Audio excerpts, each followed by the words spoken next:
Israel, la tierra santa por excelencia. Hoy quiero contarle una historia muy especial. En realidad un puñado de pequeñas, grandes historias con un denominador común. Mi querido y admirado Jesús de Nazaret. Cabe la posibilidad de que algunas de estas historias no sean de su agrado, incluso que le escandalicen. Si su mente no está definitivamente abierta, por favor cambie de canal. Por el contrario, si practica usted el saludable ejercicio de la duda, entonces sígame.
Israel, para 1.000 millones de cristianos, la tierra donde nació el Hijo de Dios. Así lo reflejan la historia y la tradición. Una historia y una tradición, como iremos viendo, repletas de errores y manipulaciones. Este sencillamente es mi objetivo: mostrarle cómo los hombres, voluntaria o involuntariamente, han llegado a tergiversar las palabras del Maestro y muchos de los sucesos que los rodearon. Y he dicho bien, tergiversar, es decir, interpretar erróneamente. Todo un cúmulo de tergiversaciones que ha maquillado y deformado su mensaje, su figura e incluso a cuantos lo acompañaron. Pero empecemos por el principio. María y José, padres terrenales de Jesús, viajan desde Nazaret a Belén obedeciendo la orden de Augusto, el emperador romano. Todos los súbditos deben empadronarse. Corría el año -7 de nuestra era. Y al llegar a la aldea de Belén, María dio a luz a su primogénito. Con este feliz acontecimiento nacería también el primer gran error de esta historia. Un error que todavía arrastramos y que prácticamente no tiene solución. Durante siglos la cristiandad consideró y todavía considera que aquel nacimiento tuvo lugar en el año 0. Grave error. Todo se debió a un lapsus cometido por un monje del siglo VI, Dionisio el Exiguo. En 1582, cuando el Papa Gregorio XIII emprendió la necesaria reforma del calendario de Julio César, se fió de los cálculos de este buen monje, estableciendo el nacimiento de Jesús en el referido año 0. En el siglo XX, historiadores, exégetas y astrónomos descubrirían que Jesús nació mucho antes. La clave se llamó Herodes el Grande, el rey que gobernó Palestina hasta el año -4 de nuestra era.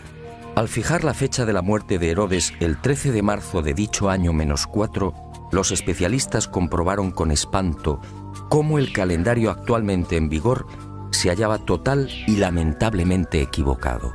Amén de que el año cero como tal no existe, es perfectamente sabido que Jesús nació bajo el reinado del sanguinario Herodes.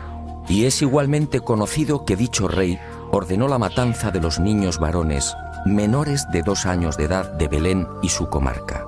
Esta trágica circunstancia sitúa el nacimiento del Maestro en los años -6 o -7. En otras palabras, si los cálculos de Dionisio el Exiguo hubieran sido rigurosos, hoy estaríamos en el 2008 o en el 2009.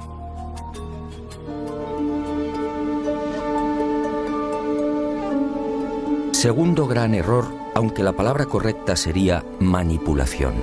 Jesús de Nazaret tampoco nació en diciembre. En esta ocasión, el invento procede del siglo IV o quizá del V. Cuando se investigan las condiciones meteorológicas de Belén, salta a la vista que entre noviembre y marzo resultan tan crudas que ningún pastor se arriesga a conducir sus rebaños por las colinas próximas. Las temperaturas pueden descender hasta 5 y 10 grados bajo cero. Pero hay más. En aquel tiempo, cuando José y María viajaron hasta Belén, este tipo de desplazamientos, a pie o con animales, se desarrollaba siempre en época seca, jamás en temporada de lluvias. José y María, por tanto, tuvieron que llegar a Belén entre mayo y octubre.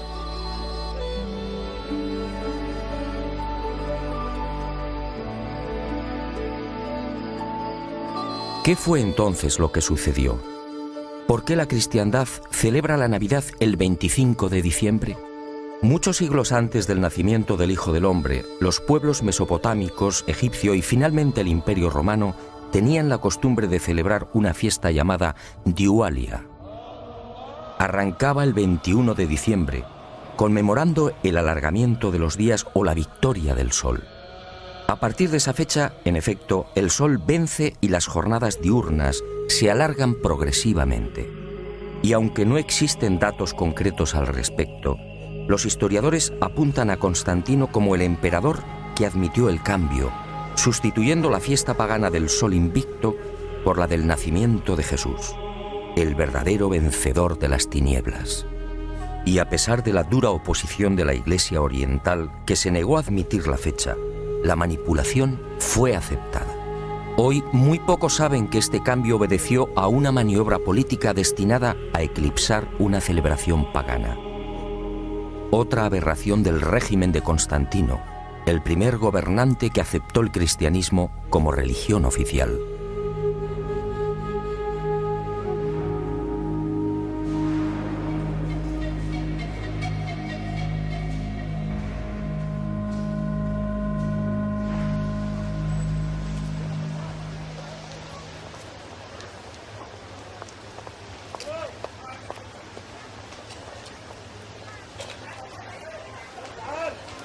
Y usted se preguntará, ¿cuándo deberíamos celebrar la Navidad?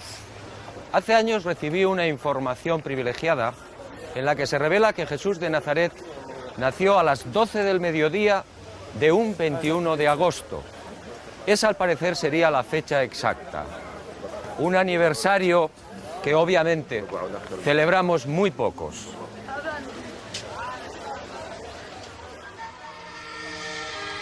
Tampoco la célebre estrella de Belén se ha visto libre de errores y tergiversaciones. Primero fueron los teólogos. Para estos, el relato evangélico de Mateo debe ser tomado como un género midrásico o una construcción agádica, es decir, como una bella leyenda oriental, con detalles pintorescos que viene a reforzar la enseñanza teológica. Y me pregunto, si un fenómeno choca con la razón, ¿significa que ha sido inventado? Por la misma regla de 3, los teólogos deberían rechazar la multiplicación de los panes y los peces o la resurrección del Maestro.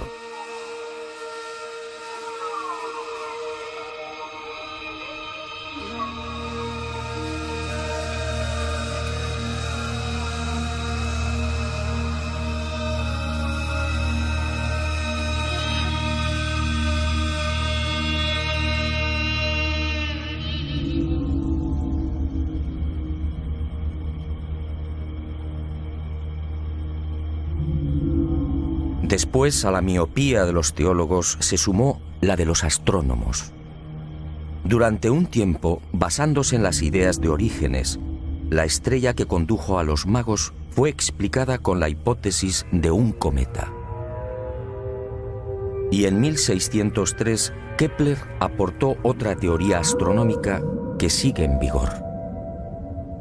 El 17 de diciembre de aquel año, el famoso astrónomo se encontraba junto al río Moldava, en Praga. Esa noche, Júpiter y Saturno se hallaban muy próximos entre sí.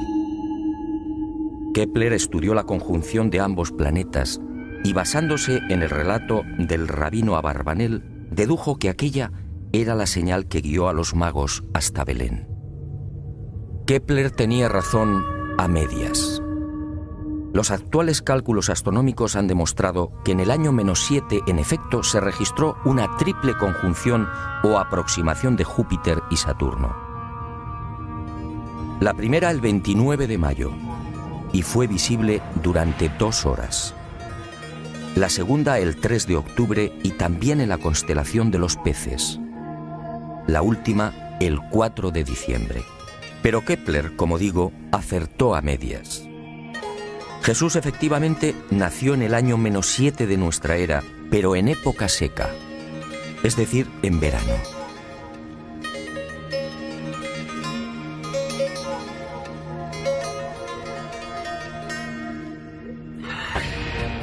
De las 3 conjunciones registradas por la astronomía, solo la primera, la del 29 de mayo, encajaría en la hipótesis de Kepler y de los astrónomos modernos. Pero esa intensa aproximación de Júpiter y Saturno solo duró 2 horas. Y me pregunto, si el viaje desde Ur de Caldea hasta Belén podía tener una duración aproximada de 3 meses, ¿cómo llegaron los sacerdotes y astrólogos caldeos hasta el lugar donde se hallaba el niño?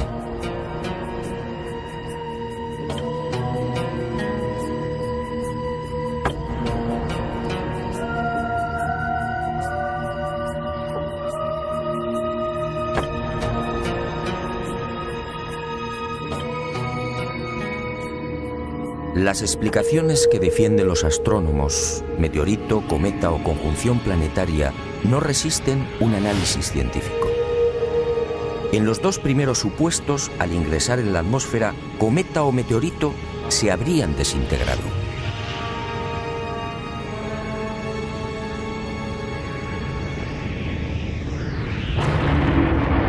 En el caso de una conjunción, como hemos visto, la duración de la misma es mínima. Además, ¿qué clase de conjunción podría guiar a los magos si el viaje, como era habitual en aquel tiempo, se desarrollaba de día? Por simple eliminación, si la estrella de Belén existió realmente, y estoy convencido de ello, solo pudo tratarse de un objeto brillante, capaz de guiar a una caravana a lo largo de 1300 kilómetros y, en consecuencia, tripulado inteligentemente. Como decía el maestro, quien tenga oídos, que oiga.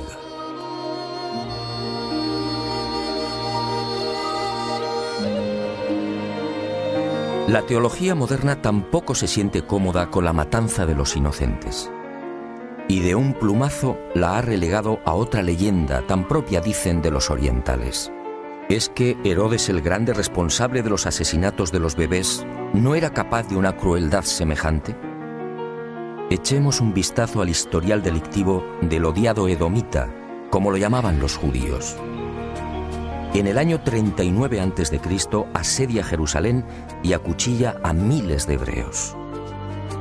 A partir del 37, también antes de Cristo, el gobierno de Herodes se convierte en una pesadilla. Ajusticia a 45 partidarios de Antígono y a decenas de ancianos del Consejo Supremo. Los recelos alcanzan incluso a su propia familia. En Jericó asesina a su cuñado Aristóbulo III, de 17 años de edad. Después acaba con la vida de Mariam, su esposa, y mata igualmente a su madre y a 2 de sus hijos.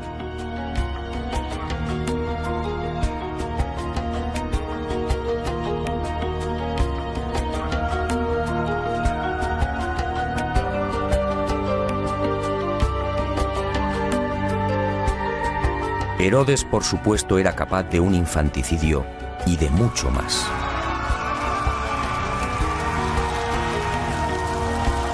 Según mis informaciones, en aquel mes de octubre del año -6, la sangrienta represalia de Herodes acabó con la vida de 16 niños de Belén. Y José y María huyeron a tiempo, no por el aviso de un ángel al Padre terrenal de Jesús, sino sencillamente por una oportuna confidencia.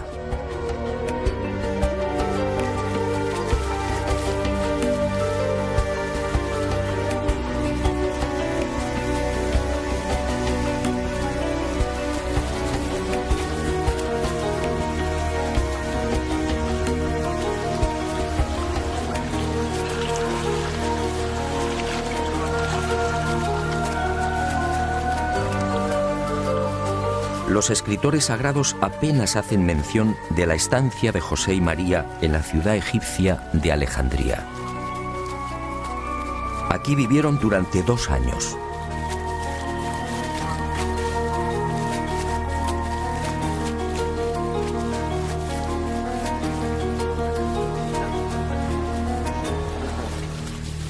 Y poco faltó para que la familia se quedara definitivamente en Egipto.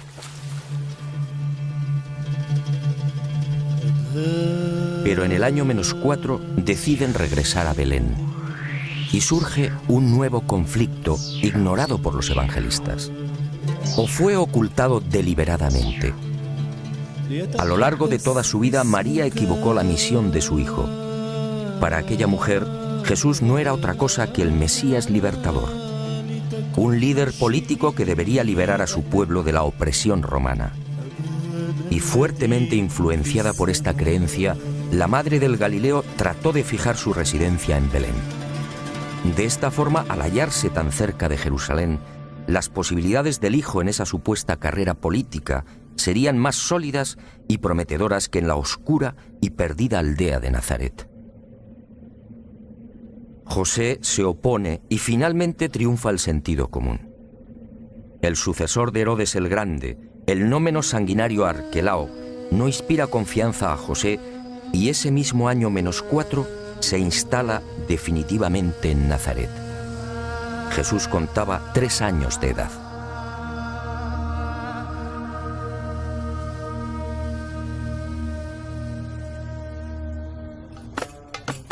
Y la historia y la tradición vuelven a escamotearnos otra decisiva etapa en la vida terrenal de Jesús de Nazaret.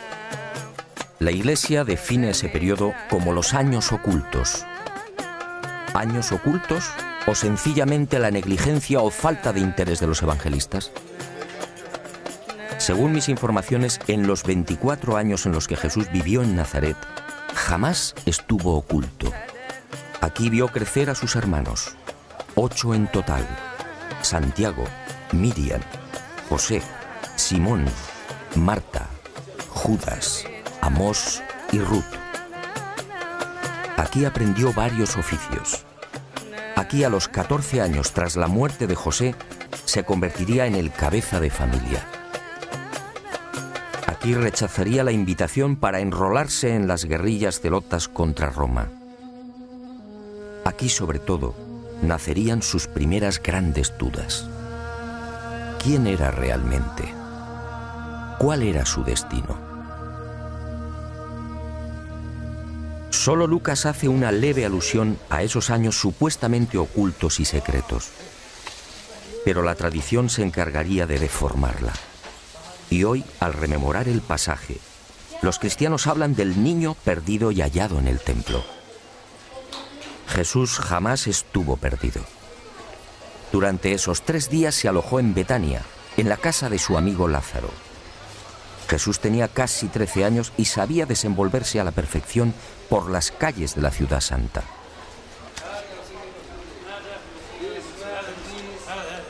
Y en este cúmulo de errores y despropósitos, algunos exégetas y teólogos van más allá y afirman que Jesús en realidad era analfabeto. Y justifican la afirmación porque no dejó escritos. El infundio resulta patético. Está claro que Jesús sabía arameo galalaico, su lengua natal, y también hebreo bíblico, De lo contrario, no hubiera podido leer en las sinagogas.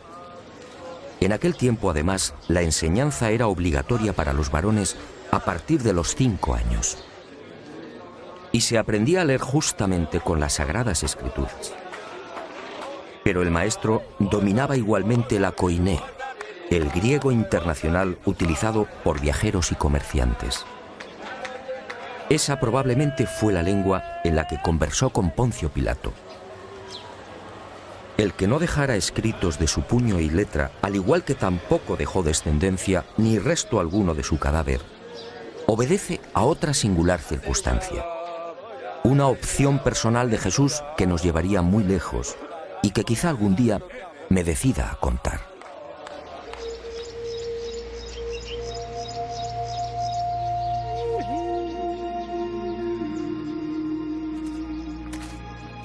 El maestro abandonó Nazaret a los 27 años. Corría el año 21 de nuestra era. A partir de ese momento, Jesús de Nazaret emprende una fascinante aventura. El sueño de su vida, viajar. Según mis noticias, durante un primer año, el maestro, siempre de incógnito, se embarca en una apasionante gira por el Mediterráneo y parte de Oriente.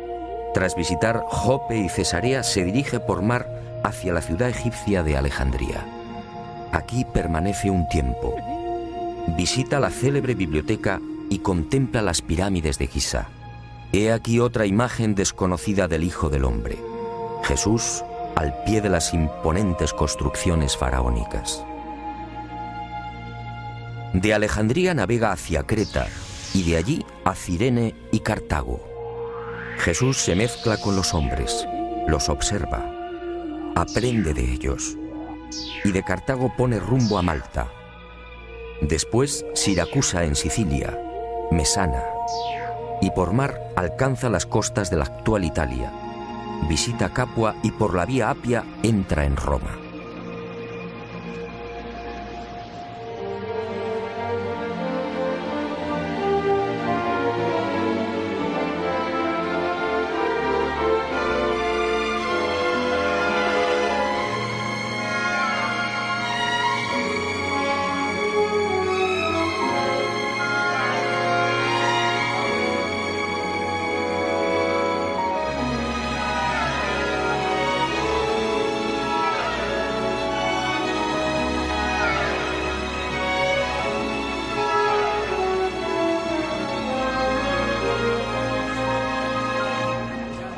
Nadie imagina hoy a Jesús de Nazaret caminando o sentado en las gradas de este formidable Coliseo romano.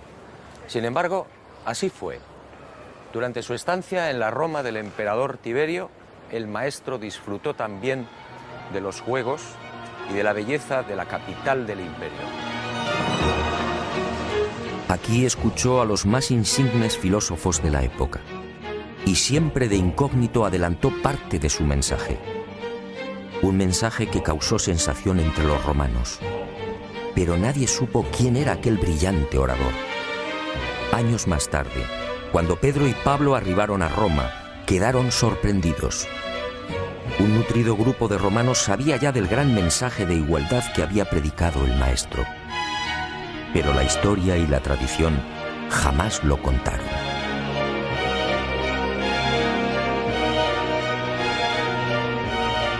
De Roma, Jesús de Nazaret se trasladó a Tarento y desde allí prosiguió a Corinto y Atenas.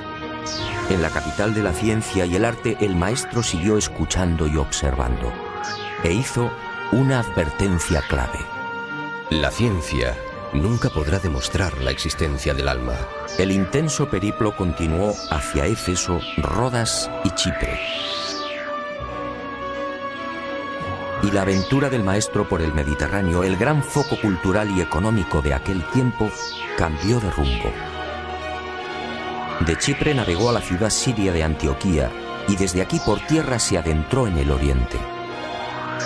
Visitó Sidón, Damasco, Ur de Caldea, Babilonia, Susa y Charax.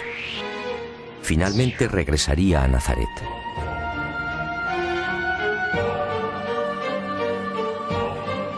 Meses más tarde, cuando Jesús estaba a punto de cumplir 29 años, emprendería una segunda y no menos apasionante gira. Un largo viaje que lo llevaría desde Jerusalén hasta el remoto lago Urmia y la región suroriental del actual mar Caspio. Un viaje en el que Jesús se mezcló con las razas orientales y en el que, igualmente de incógnito, observó y escuchó a sus criaturas. Otra de las grandes y misteriosas razones de su encarnación: conocer de cerca a los que él mismo había creado.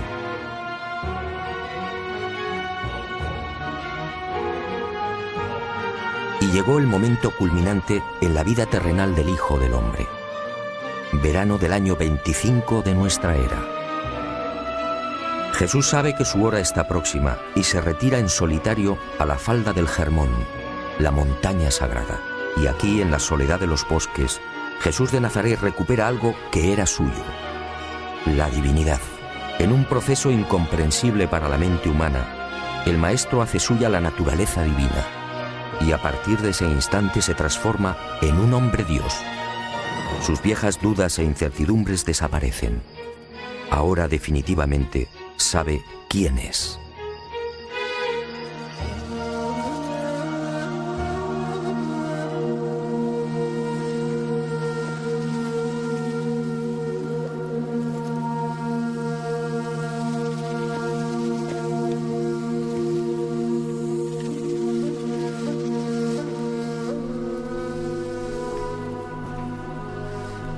Inexplicablemente, ese histórico momento en el Hermón fue silenciado. Ninguno de los evangelistas acertó a explicar en qué lugar y en qué instante se produjo el fascinante suceso del reencuentro del Hijo del Hombre con su naturaleza divina. Como tampoco escribieron nunca sobre esta cueva, una gruta jamás filmada y que fue escenario de otro acontecimiento singular. Sígame y se lo contaré. Planeta Encantado ha localizado esta importante y desconocida gruta y se la ofrece en rigurosa exclusiva. Es posible que algún día este lugar sea considerado como un notable centro de peregrinaje.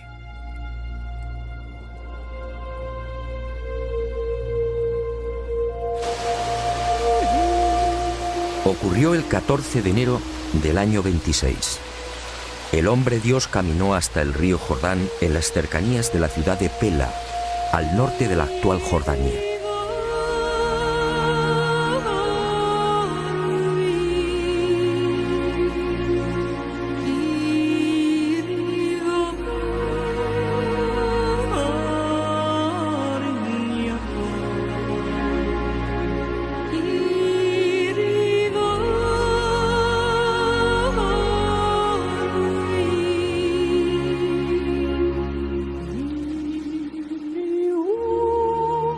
Aquí fue bautizado por Juan y de inmediato se retiró al desierto.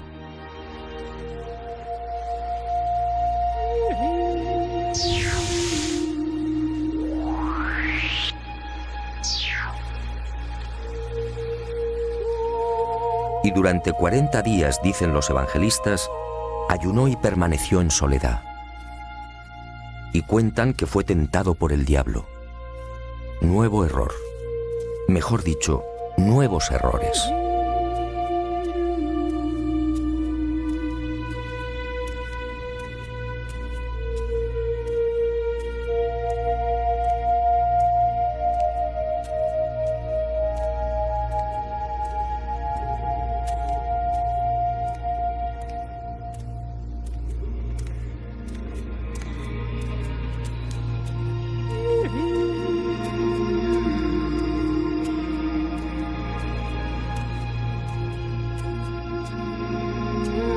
Jesús se retiró hacia el este, sí, pero no al desierto.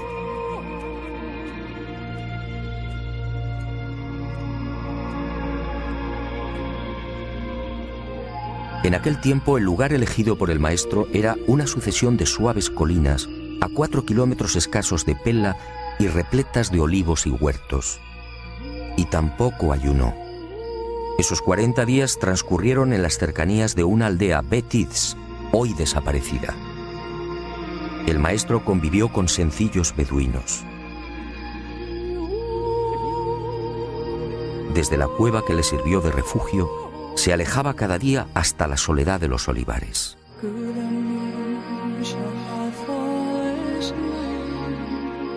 Y fue en estas colinas donde meditó y planificó las líneas maestras de su inminente vida pública. Aquí tomó importantes decisiones sobre lo que debía hacer y lo que debía evitar. También aquí en el Mar Muerto y en sus proximidades sucedió algo que nunca fue contado. Concluido el retiro de los 40 días en la cueva de Pella, Jesús regresó a la Galilea. Y el hombre que lo había bautizado continuó predicando. 5 meses más tarde, el 12 de junio del año 26, Juan el Bautista fue detenido por los soldados de Herodes Antipas y encerrado en las mazmorras de Maqueronte, uno de los palacios de verano del tetrarca. Aquí, en este lugar abrasador y desolado, el Bautista permaneció 1 año y medio. Finalmente, el 10 de enero del año 28, Antipas le corta la cabeza y se la ofrece en una bandeja a Salomé, la hija de Herodías.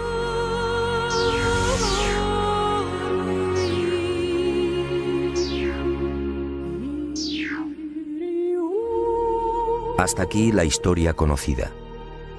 Pero en ese 1 año y medio, mientras el primo lejano de Jesús se consumía en los sótanos de Maqueronte, ocurrió algo que los evangelistas prefirieron ignorar. Es un hecho que Juan el Bautista alcanzó un notable eco entre los judíos. Muy pronto se vio rodeado de un grupo de fieles discípulos, y entre estos, un personaje que pasaría a la historia años después: Judas Iscariote. Y durante el tiempo de prisión, los discípulos del Bautista acudieron en varias oportunidades a las orillas del mar de Tiberíades, solicitando a Jesús que intercediera por su primo.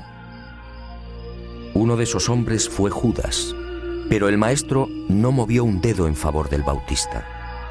Y surgieron conflictos entre los primeros discípulos del Galileo y los seguidores de Juan. Conflictos y disputas que se prolongarían incluso después de la muerte del anunciador. He aquí una de las razones que alimentaría de antiguo el resentimiento de Judas hacia el maestro. Nada de esto fue contado, quizá para no dañar la imagen de Jesús o quizá la del Bautista. El maestro sabía que de seguir vivo, Juan terminaría siendo una continua fuente de problemas y enfrentamientos.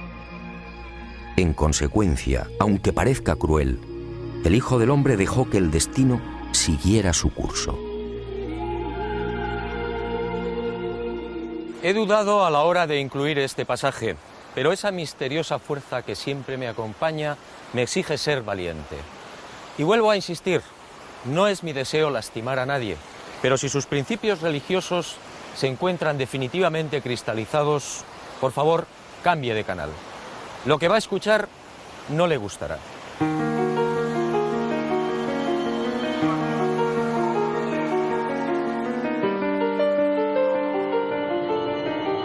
Fue aquí, en este hermoso lugar, donde el evangelista sitúa la supuesta fundación de la Iglesia. Y he dicho bien, supuesta. Mateo dice: Y yo a mi vez te digo que tú eres Pedro, y sobre esta piedra edificaré mi iglesia, y las puertas del infierno no prevalecerán contra ella. A ti te daré las llaves del reino de los cielos, y lo que ates en la tierra quedará atado en los cielos, y lo que desates en la tierra quedará desatado en los cielos. Extraño, sí. ¿Fundó Jesús una iglesia? De haber sido así, millones de seres humanos habrían quedado al margen de su mensaje y de la esperanza. No, este no era el estilo ni el pensamiento del Hijo del Hombre. Las palabras del Maestro en este lugar fueron otras. No se dirigió a Pedro, sino a los 12, y dijo: Yo os declaro que sobre vuestros corazones edificaré la hermandad espiritual del reino de los cielos, y sobre esta roca espiritual levantaré el templo de las realidades eternas del reino de mi Padre.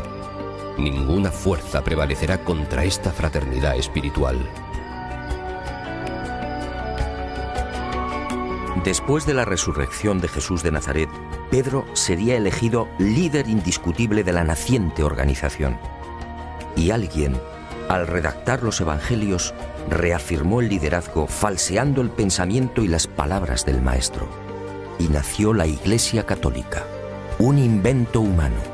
1.000 millones de personas engañadas por la historia y la tradición.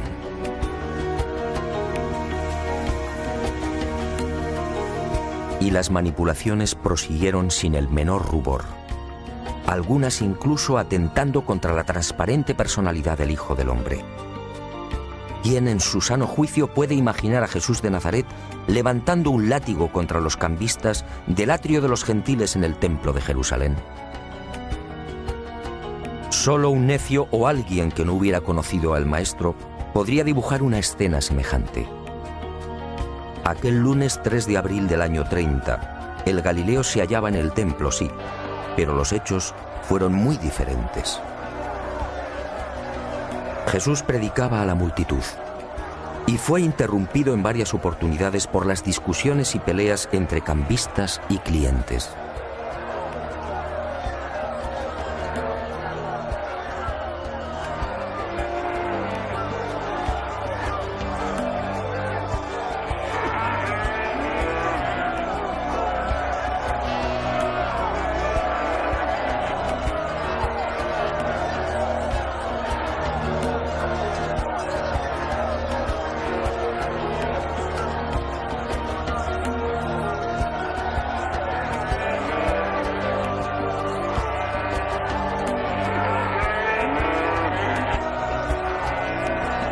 Fue entonces cuando el Hijo del Hombre, decidido, abrió las puertas de los corrales en los que se guardaba el ganado para los sacrificios de la Pascua.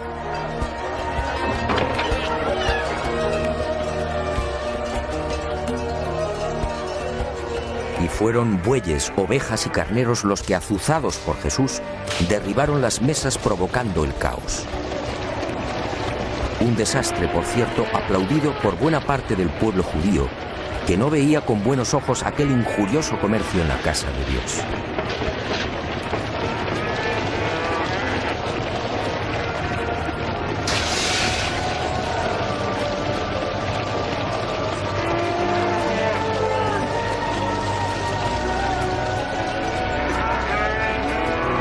Esta escena, en efecto, nada tiene que ver con la imagen de un Jesús violento, reflejada por los evangelistas. Aquel hombre Dios jamás utilizó la fuerza.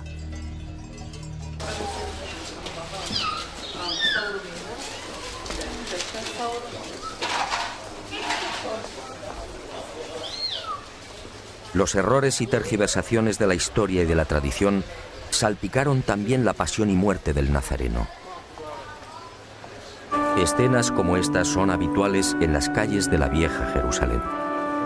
Los peregrinos, sin embargo, no saben que la Vía Dolorosa es otro invento humano. Jesús, camino del Calvario, no cruzó la ciudad. La presencia junto al Hijo del Hombre de dos celotas o terroristas, mal llamados ladrones, obligó a los romanos a desviar la comitiva. Y por seguridad, evitaron las concurridas callejuelas de la Ciudad Santa, alcanzando el Gólgota por el norte y a campo a través.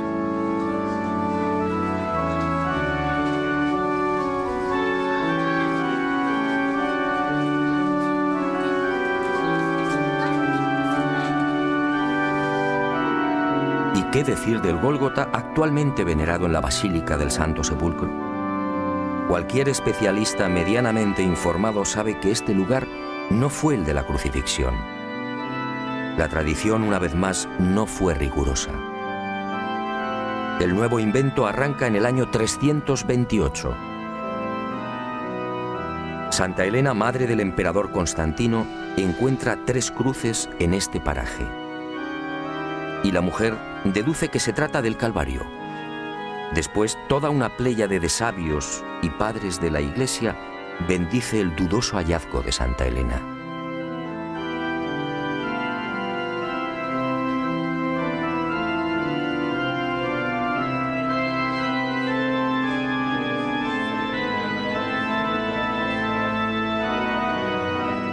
Dudoso sí por tres importantes razones. En primer lugar, porque el Hijo del Hombre y los celotas no cargaron las cruces completas, solo los patibulum, es decir, los maderos transversales.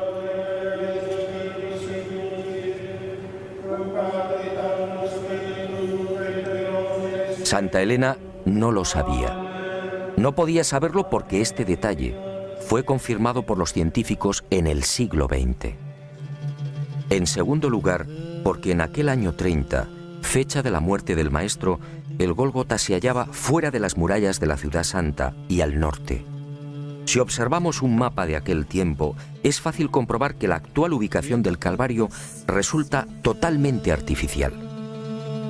De acuerdo a las bien intencionadas pero erróneas directrices de Santa Elena, la basílica que encierra el Gólgota y el Santo Sepulcro fue levantada a casi 1 kilómetro del punto exacto donde fue crucificado el Galileo.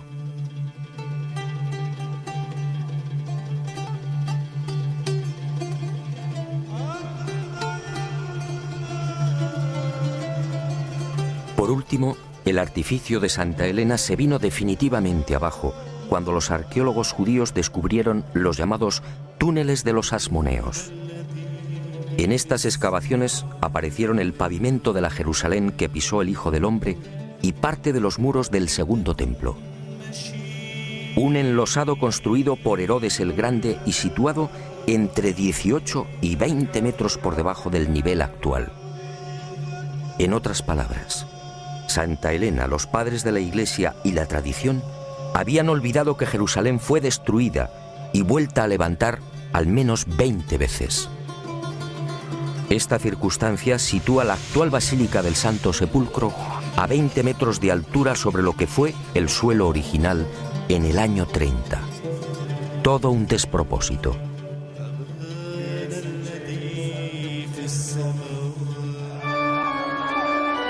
Pero todo esto en realidad poco importa. Los más que supuestos santos lugares de Israel se han convertido en una mina de oro. Un simple dato: la familia árabe Museiba, propietaria del Santo Sepulcro, y las confesiones religiosas que lo custodian reciben cada mes alrededor de $1 millón en concepto de limosnas y donaciones.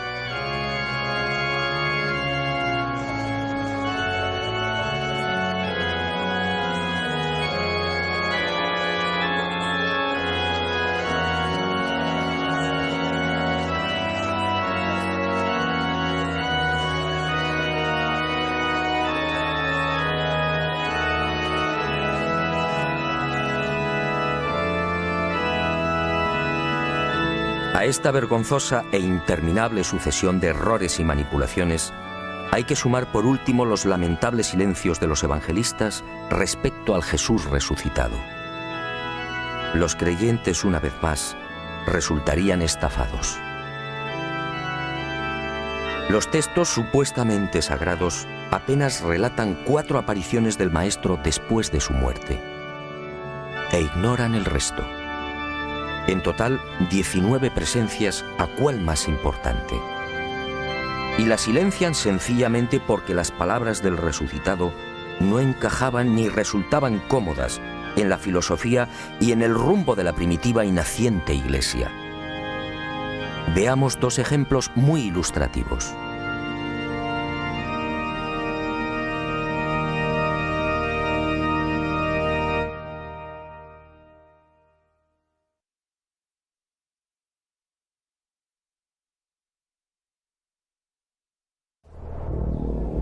Quinta aparición.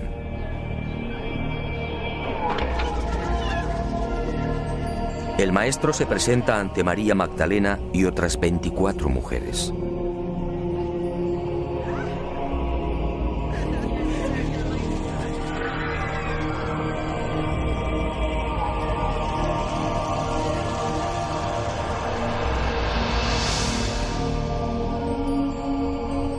Y les dice: vosotras estáis llamadas a proclamar la liberación de la humanidad por el Evangelio de la unión con Dios.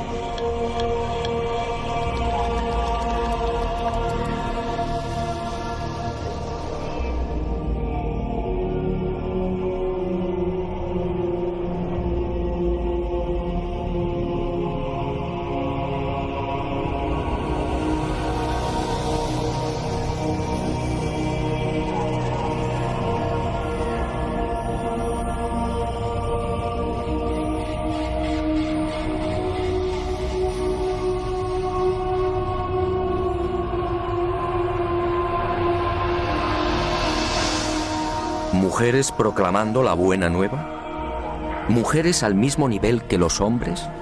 Pedro y el resto, inmersos en una sociedad machista en la que la mujer quedaba relegada a un segundo plano, no podían aceptarlo. Y el suceso fue censurado.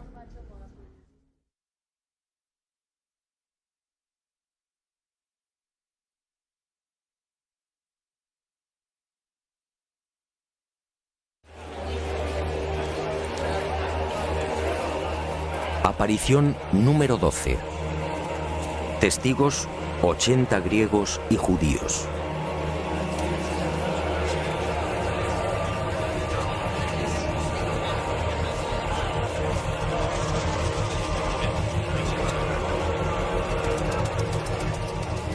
El resucitado se presenta ante ellos y dice: El Padre me ha enviado para establecer algo que no es propiedad de ninguna raza, nación, ni tampoco de ningún grupo especial de educadores o predicadores.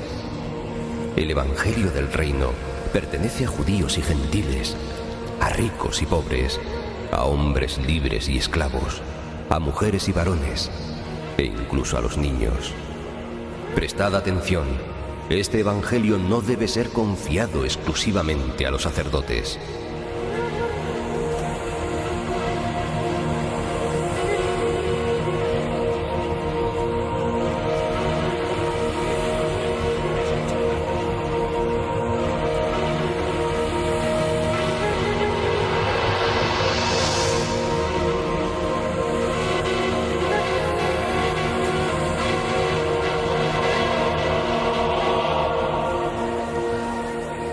Sobra todo comentario.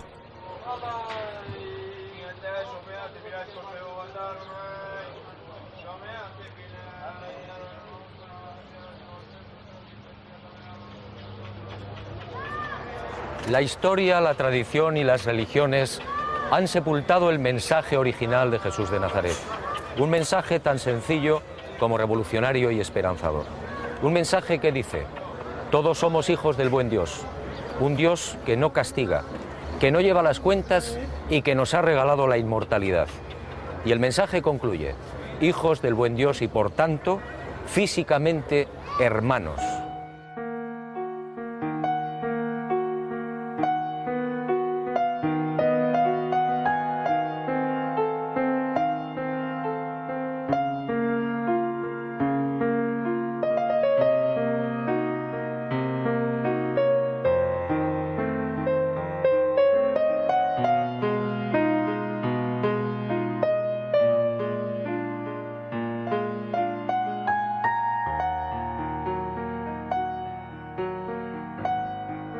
Y llegará el día en que este planeta encantado será un mundo apacible y luminoso.